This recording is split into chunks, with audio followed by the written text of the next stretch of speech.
Novel little women, writer Louisa May Alcott, बाब 8। उन्वान, जो का अपोलियन के साथ मुकाबला। चैप्टर 8। लड़कियों, कहाँ जा रही हो?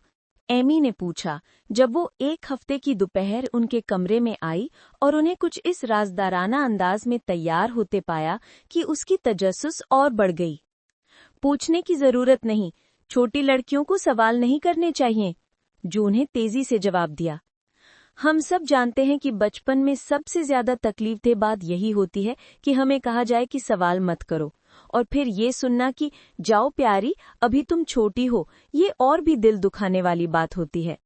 एमी ने ये बात दिल पर ले ली और अज़म कर लिया कि राज का पता लगा कर ही रहेगी, चाहे घंटा भर जिद क्यों न करनी पड़े।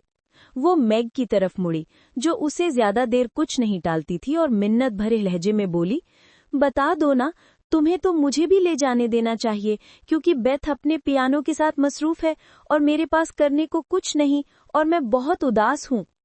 नहीं प्यारी, तुम नहीं जा सकती क्योंकि तुम्हें बुलाया नहीं गया, मैग ने नरमी से कहा, लेकिन जो झुंझला कर बोली, अब बस भी करो मैग, सब बर्बाद हो जाएगा। तुम नहीं जा सकती एमी, तो अब बचकाना हरकतें और रोना धोना बंद करो। तुम लोग कहीं लॉरी के साथ जा रहे हो, मैं जानती हूँ।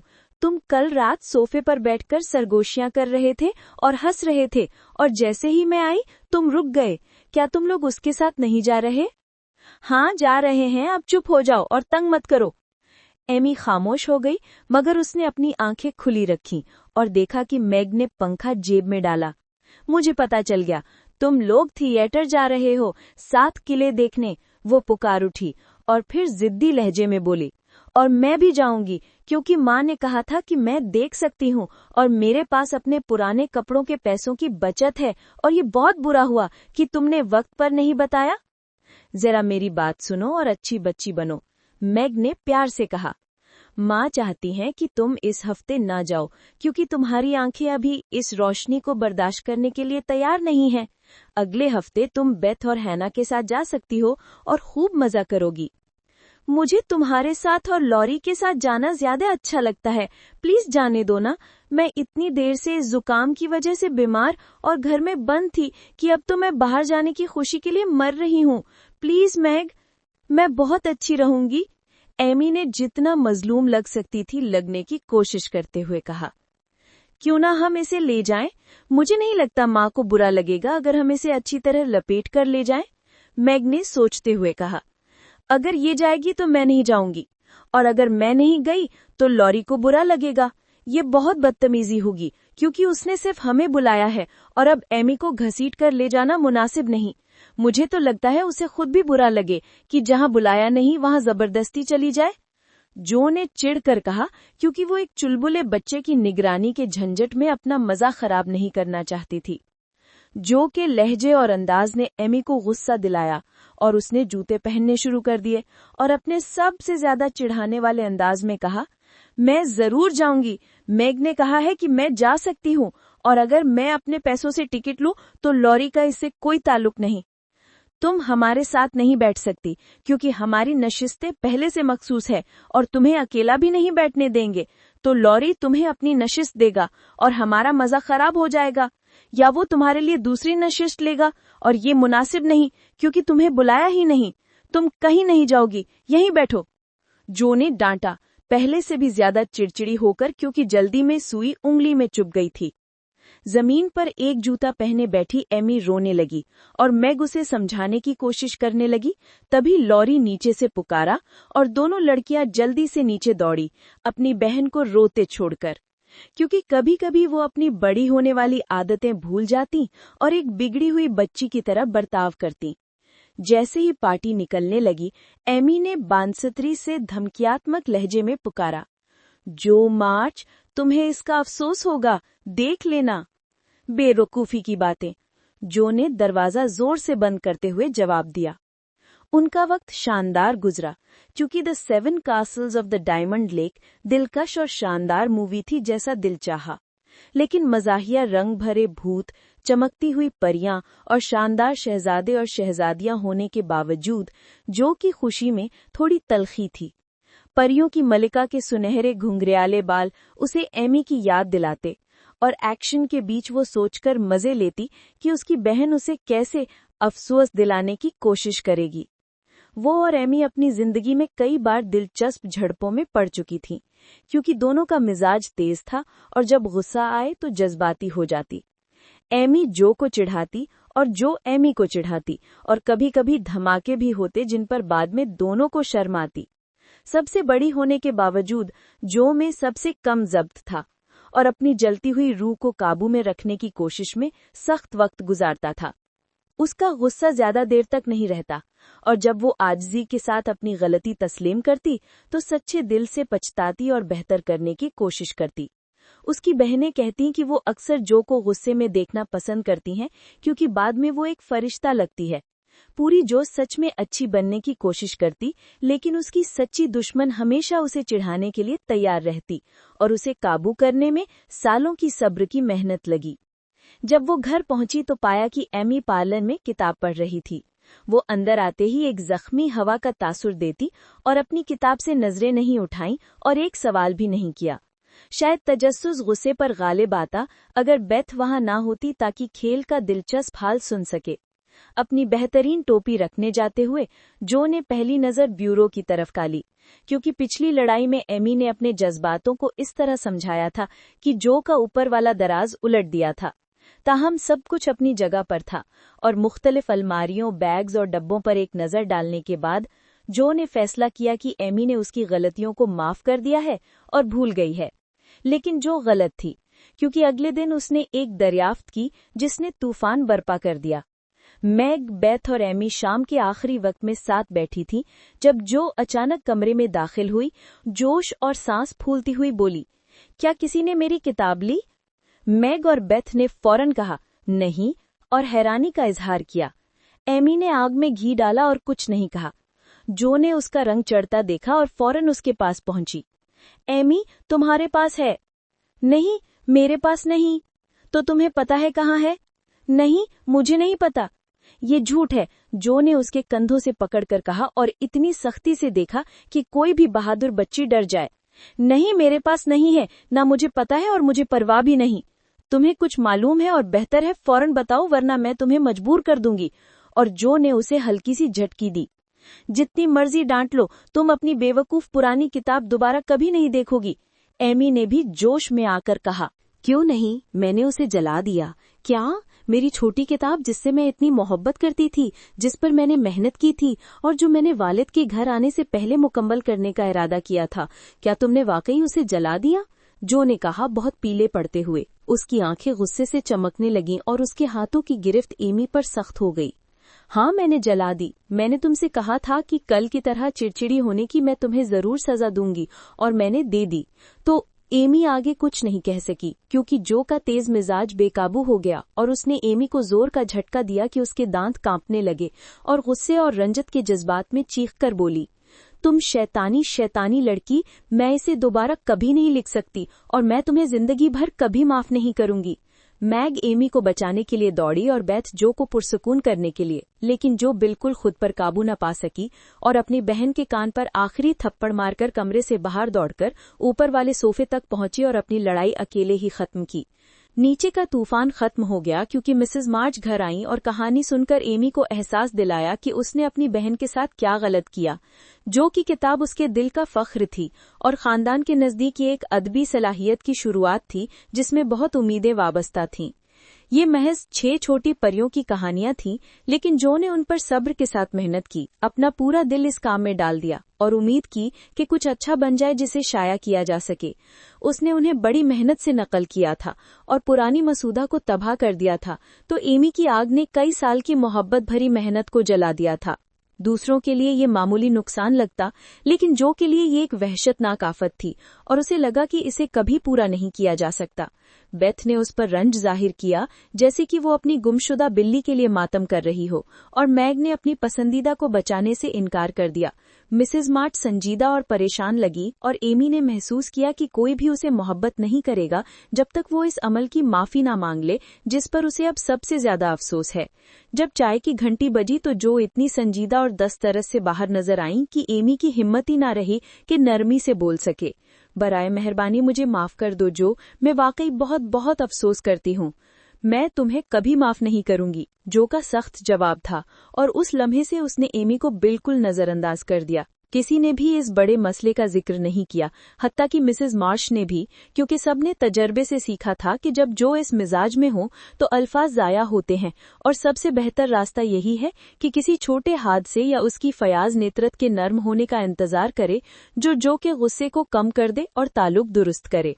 ये खुशगवार शाम नहीं थी, क्योंकि हालांकि वो हमेशा की तरह सिलाई कर रही थी और उनकी माँ ब्रेमर स्कॉट या एडवर्ड से बुलंद आवाज से पढ़ रही थी, कुछ कमी महसूस हो रही थी और घर की मिठास मुतासिर हो गई थी। वो ये ज्यादा महसूस करती थी जब गाने का वक्त आया, क्योंकि बेथ सिर्फ बजा सकती थी। जो पत्थर की तरह खामोश खड़ी रही और एमी ने भी साथ न दिया, तो मैग और माँ ने अकेले गाया। लेकिन सबकी कोशिशों के बावजूद वो परिंदों की तरह खुश न हो सके और ना ही किसी सुरीली आवाज जैसी हम आहंगी थी, और सब कुछ बेरब्त महसूस हो रहा था। जब जो ने शब बखैर बोसा लिया तो मिसेज मार्श ने नरमी से कहा, मेरी प्यारी, गुस्से के साथ सूरज को ढलने न दो, एक दूसरे को माफ करो, एक दूसरे की मदद करो और कल फिर नया आगाज करो। जो चाहती थी कि वो अपना सर अपनी माँ के सीने पर रख दे और अपना गम और गुस्सा सब बहा दे, लेकिन आंसू एक गैर मर्दाना कमजोरी थी और वो इतनी शिद्दत से मजरू महसूस कर रही थी कि वाकई अभी तक पूरी तरह माफ नहीं कर सकती थी। इसलिए उसने जोर से पलकें झपकाई, सर हिलाया और सख्त लहजे में कहा, क्योंकि एमी सुन रही थी, ये एक नफरतनाक बात थी और वो माफ होने की हकदार नहीं है। उसके बाद वो बिस्तर की तरफ चल दी और उस रात कोई खुशगप्पी या खुफिया गुफ्तगू न हुई। एमी बहुत नाराज थी कि उसकी मुसालेहत की पेशकशों को मुस्तरद कर दिया गया था और उसे दिल में आजू होने लगी कि काश उसने अपनी आजिज़ी जाहिर न की होती, ताकि वो पहले से भी ज्यादा मजरू महसूस करे और अपनी बरतर मोरालिटी पर गुरूर करे, जो खास तौर पर जो को चिड़चिड़ा कर रहा था। जो अभी भी बादलनुमा गुस्से में थी और दिन भर कुछ भी ठीक नहीं हुआ। सुबह बहुत सर्दी थी, उसने अपना कीमती टर्नओवर गटर में गिरा दिया। एंट मार्च बेचैनी की शिकार हो गईं, मैग हसास थी, बेथ घर आने पर गमगीन और सोच में गर्क दिखाई दी, और एमी लोगों के बारे में मुसलसल बातें कर रही थी जो हमेशा अच्छे होने की बात करते हैं, लेकिन जब दूसरों ने उनके सामने नेक मिसाल रखी तब भी कोशिश नहीं करते। सब लोग इतनी नफरतनाक हैं। मैं लॉरी से कहूंगी कि वो मुझे स्केट पर ले जाए, वो हमेशा मेहरबान और खुश मिजाज रहता है और मुझे ठीक कर देगा, मैं जानती हूँ, जो ने अपने आप से कहा और चल पड़ी। एमी ने स्केट्स की आवाज सुनी तो बेसब्री से बाहर देखकर कहा, देखो, उसने वादा किया था कि अगली बार मुझे ले जाएगी क्योंकि ये हमारी आखिरी बर्फबारी है, लेकिन इस चिड़चिड़ी को ले जाने के लिए कहना बेफायदा है। ऐसा मत कहो, तुम बहुत नाफरमान थी और उसकी कीमती छोटी किताब के नुकसान को माफ करना मुश्किल है, लेकिन मैं सोचती हूँ कि अब वो कर सकती है, और मैं सोचती हूँ कि अगर तुम उसे सही लम्हे पर आजमाओगे तो करेगी। मैग ने कहा, उनके पीछे चलो। जब जो लॉरी के साथ खुश मिजाज हो जाए तब एक खामोश लम्हा निकालो और बस उसे चुन लो या कोई नेक काम कर दो, और मुझे यकीन है वो फिर से दोस्त हो जाएगी। मैं कोशिश करूंगी, एमी ने कहा, क्योंकि ये मशवरा उसके लिए मुनासिब था, और तैयार होकर वो दौड़ती हुई दोस्तों के पीछे गई जो पहाड़ी के ऊपर गायब हो रहे थे। दरिया ज्यादा दूर नहीं था, लेकिन दोनों एमी के पहुंचने से पहले ही तैयार हो गए। जो ने उसे देखा तो पीठ मोड़ ली। लॉरी ने नहीं देखा क्योंकि वो एहतियात से किनारे के साथ स्केटिंग कर रहा था, बर्फ की जांच करते हुए, क्योंकि सर्दी से पहले थोड़ी गर्मी का मौसम आया था। मैं पहले मोड़ तक जाऊंगा और देखूंगा सब ठीक है या नहीं, इससे पहले कि दौड़ शुरू करें। एमी ने उसे जाते हुए सुना, जो अपनी फर्क के साथ कोट और टोपी में एक नौजवान रूसी की तरह दिखाई दे रहा था। जो ने एमी को दौड़ते हुए, अपने पैर धड़काते और उंगलियों पर सांस फूंकते हुए स्किट्स पहनने की कोशिश करते हुए सुना, लेकिन जो ने पीठ नहीं मोड़ी और आहिस्ता आहिस्ता दरिया के साथ जिगजैग करते हुए चलती रही, अपनी बहन की मुश्किलों में कड़वा और नाखुशगवार इत्मीनान महसूस करते हुए। उसने अपना गुस्सा उस वक्त तक दिल में रखा जब तक वो मजबूत हो गया और उसे काबू में ले लिया, जैसा कि बुरे ख्यालात और जज्बात हमेशा करते हैं, जब तक फौरन निकाल न दिए जाएं। जब लारी मोड़ के पास पहुंचा तो वो पीछे की तरफ चिल्लाया, किनारे के करीब रहो, दरमियान में महफूज नहीं है। जो ने सुना, लेकिन एमी अपने पांव संभालने की कोशिश में उलझ रही थी और एक लफ्ज भी नहीं पकड़ सकी। जो ने अपने कंधे के ऊपर एक नजर डाली और जो के अंदर छोटा शैतान बोला, फर्क नहीं पड़ता कि उसने सुना या नहीं, उसे अपनी हिफाजत खुद करनी चाहिए। लारी मोड़ के पार गायब हो गया, जो सिर्फ मोड़ पर थी, और एमी पीछे रह गई। वो साफ बल्ब की तरफ बढ़ रही थी जो दरिया के दरमियान में थी। एक लम्हे के लिए जो दिल में अजीब एहसास के साथ रुक गई, फिर फैसला किया कि आगे बढ़े, लेकिन किसी चीज ने उसे रोका और मोड़ दिया। बिल्कुल वक्त पर देखने के लिए कि एमी ने अपने हाथ उठाए और अचानक गिरती हुई सड़ियल बर्फ की टुक्कड़, पानी की छिड़कें और एक चीख के साथ जो का दिल खौफ से जम गया। उसने लारी को पुकारने की कोशिश की, लेकिन आवाज गायब हो गई। उसने आगे दौड़ने की कोशिश की, लेकिन उसके पैर में ताकत नहीं थी, और एक लम्हे के लिए वो सिर्फ साकित खड़ी रही, काले पानी के ऊपर छोटे नीले हुड को देखते हुए खौफजदा चेहरे के साथ। कुछ चीज उसके पास तेजी से गुजरी और लारी की आवाज चीख कर बोली, रेल ले आओ, जल्दी जल्दी। वो नहीं जानती कि वो ये सब कैसे कर गई, लेकिन अगले कुछ मिनटों के दौरान वो जुनूनी अंदाज में काम कर रही थी। अंधों की तरह लारी की हिदायत पर अमल कर रही थी, जो खुद बिल्कुल पुरसुकून था, और लेटकर एमी को अपनी बाजू और हॉकी स्टिक से सहारा दिया, यहाँ तक कि जो बाढ़ से एक रेल फेंक कर लाई, और मिलकर वो बच्चे को बाहर निकालने में कामयाब हो गए, जो ज्यादा खौफजदा थी मगर जख्मी नहीं थी। अब हमें इसे जितना तेजी से हो सके घर पहुंचाना होगा। अपने सामान इस पर डाल दो, जब मैं ये लानती स्किट्स उतार लूंगा, लारी ने कहा, एमी को अपना कोट लपेटते हुए और पेचीदा लगने वाले पट्टों को खींचते हुए। कांपती, भीगती और रोती हुई वो एमी को घर ले आए, और कुछ वक्त के बाद वो कंबल में लिपटी गर्म आग के सामने सो गई। हंगामे के दौरान जो ने बमुश्किल बात की, बल्कि वो इधर उधर दौड़ती रही। वो पीली और वहशत में दिखाई दे रही थी। उसके कपड़े फटे और हाथ बर्फ, रेल और जिद्दी बकलों से जख्मी और छिल गए थे। जब एमी आराम से सो गई, घर पुरसुकून हुआ और मिसेस मार्च बिस्तर के पास बैठी, तो उसने जो को बुलाया और जख्मी हाथों को बांधना शुरू किया। क्या तुम्हें यकीन है कि वो महफूज है? जो ने सर झुकाते हुए सुर्ख सोने के बालों को देखते हुए सरगोशी की, जो कभी धोखेदार बर्फ के नीचे हमेशा के लिए उसकी नजर से ओझल हो सकते थे। बिल्कुल महफूज प्यारी, वो जख्मी नहीं हुई, और मेरा ख्याल है उसे सर्दी नहीं लगेगी। तुमने उसे जल्द घर ले जाकर और ढांक कर बहुत समझदारी दिखाई, उसकी माँ खुशदिली से बोली।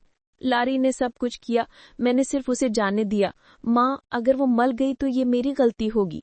और जो बेड के पास बैठ गई, पशेमानी के आंसू बहाते हुए, सब कुछ बताते हुए, अपने सख्त दिली की मुजम्मत करते हुए और उस भारी सजा से बचने के लिए शुक्र अदा करते हुए जो उस पर आ सकती थी। ये मेरा खौफनाक गुस्सा है, मैं इसे ठीक करने की कोशिश करती हूँ, मुझे लगता है मैंने की है, और फिर ये पहले से भी बदतर फूटता है। ओ माँ, मैं क्या करूँ, मैं क्या करूँ? बेचारे जो ने नाउम्मीदी में कहा।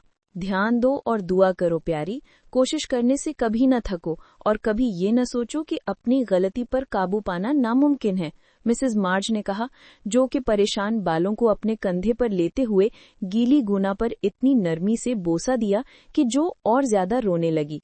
तुम्हें नहीं मालूम, तुम तसव्वुर नहीं कर सकते कि ये कितना बुरा है। लगता है जैसे मैं किसी भी चीज को तबाह कर सकती हूँ जब मैं गुस्से में हूँ। मैं इतनी जानी दुश्मन हो जाती हूँ कि किसी को नुकसान पहुंचा सकती हूँ और खुशी महसूस करती हूँ। मुझे डर है कि मैं एक दिन कुछ बहुत बुरा कर दूंगी, अपनी जिंदगी खराब कर दूंगी और सब मुझे नफरत करेंगे। ओ माँ, मेरी मदद करो, प्लीज मदद करो। मैं करूंगी मेरी बच्ची, मैं करूंगी। इतनी तल्खी से ना रो, लेकिन आज के दिन को याद रखो और अपनी रूह के साथ अहद करो कि कभी दोबारा ऐसा ना हो। जो प्यारी, हम सब के इम्तिहान होते हैं, कुछ तुम्हारे से कहीं ज्यादा, और अक्सर हमें उन्हें जीतने के लिए अपनी पूरी जिंदगी लग जाती है। तुम समझती हो कि तुम्हारा गुस्सा दुनिया का बदतरीन है, लेकिन मेरा भी वैसा ही था। तुम्हारा माँ, लेकिन तुम कभी गुस्सा नहीं होती। और लम्हे के लिए जो ने हैरत में पशेमानी भूल गई। मैं 40 साल से उसे ठीक करने की कोशिश कर रही हूँ और सिर्फ काबू पाने में कामयाब हुई हूँ। मैं अपनी जिंदगी के लगभग हर दिन गुस्से में हूँ लेकिन मैंने सीखा है कि उसे जाहिर न करूँ, और उम्मीद है कि मैं उसे महसूस ना करना भी सीख जाऊंगी, जबकि इसमें मुझे मजीद 40 साल लग सकते हैं। चेहरे की सब्र और इनायत जिससे वो बहुत मोहब्बत करती थी, जो के लिए सबसे बेहतरीन सबक था, सबसे अक्लमंदाना लेक्चर या सख्त तंबीह से ज्यादा। उसे फौरन आराम महसूस हुआ इस हमदर्दी और एतमाद से जो उसे मिला। ये जानकर कि उसकी माँ की भी वैसी ही खामी थी और उसे सुधारने की कोशिश की, जो के लिए अपनी खामी बर्दाश्त करना आसान हो गया और उसे ठीक करने का अज़्म मजबूत हो गया। हालांकि 15 वर्ष की लड़की के लिए 40 साल सब्र और दुआ करना बहुत लंबा वक्त लगता था। माँ, जब तुम होठ टाइट करके कमरे से बाहर निकल जाती हो, जब एंट मार्च डांटती है या लोग तुम्हें परेशान करते हैं तो तुम्हें नाराजगी होती है? जो ने पूछा, माँ के करीब और अजीज महसूस करते हुए। हाँ, मैंने सीखा है कि जो लफ्ज मेरे होंठों तक आते हैं उन्हें रोक लूं, और जब महसूस हो कि वो मेरी मर्जी के खिलाफ फूट पड़ेंगे तो मैं सिर्फ एक लम्हे के लिए चली जाती हूँ और खुद को थोड़ा सा झटका देती हूँ कि मैं इतनी कमजोर और बुरे रवैये वाली हूँ। मिसेस मार्च ने आह और मुस्कुराहट के साथ जवाब दिया और जो के उलझे बाल संवार दिए। तुमने कैसे सीखा कि पुरसुकून रहना है? यही मुझे परेशान करता है, क्योंकि जब मैं जानती नहीं कि क्या कर रही हूँ तो तेज अल्फाज निकल जाते हैं और जितना ज्यादा कहती हूँ उतना बदतर हो जाता है। यहाँ तक कि दूसरों के जज्बात को नुकसान पहुँचाना और खौफनाक बातें कहना खुशी महसूस होता है। मुझे बताओ मार्मी प्यारी, तुम ये कैसे करती हो? मेरी नेक माँ मेरी मदद करती थी, जैसे तुम हमारी मदद करती हो। जो ने शुक्रगुजारी के बोसे के साथ बात काट दी। लेकिन मैंने उसे खो दिया जब मैं तुमसे थोड़ी बड़ी थी और कई सालों तक अकेली कोशिश करनी पड़ी, क्योंकि मैं बहुत मगरूर थी कि अपनी कमजोरी किसी और से एतराफ करूं। मेरे लिए मुश्किल वक्त था जो, और मैंने अपनी नाकामियों पर कई तल्ख आंसू बहाए, क्योंकि मेरी कोशिशों के बावजूद मैं कभी कामयाब नहीं हुई। फिर तुम्हारे वालिद आए और मैं इतनी खुश थी कि अच्छा होना आसान लगा। लेकिन बाद में जब मेरी 4 छोटे बेटियां मेरे गिर्द थीं और हम गरीब थे, फिर पुरानी परेशानी दोबारा शुरू हुई, क्योंकि मैं फितरतन साबिर नहीं हूँ और अपने बच्चों को किसी चीज की कमी देखकर बहुत आजमाया गया। बेचारी माँ, तब तुम्हें क्या मदद मिली? तुम्हारे वालिद जो, वो कभी सब्र नहीं खोते, कभी शक या शिकायत नहीं करते, लेकिन हमेशा उम्मीद रखते हैं, काम करते हैं और खुश दिली से इंतजार करते हैं कि कोई उनके सामने मुख्तलिफ काम करने पर शर्मिंदा हो। उन्होंने मेरी मदद और तसल्ली की और मुझे दिखाया कि मुझे अपनी तमाम नेक खुसूसियात पर अमल करना चाहिए जो मैं चाहती हूँ कि मेरी बच्चियां इख्तियार करें, क्योंकि मैं उनके लिए मिसाल हूँ। जब मैं तेजी से बात करती और तुम में से किसी ने हैरानी या शगुफ्तगी का इजहार किया तो वो मुझे ज्यादा नसीहत करती थी बनिस्बत किसी लफ्ज के, और बच्चों की मोहब्बत, इज्जत और एतमाद मेरे लिए सबसे मीठा इनाम था जो मैं हासिल कर सकती थी।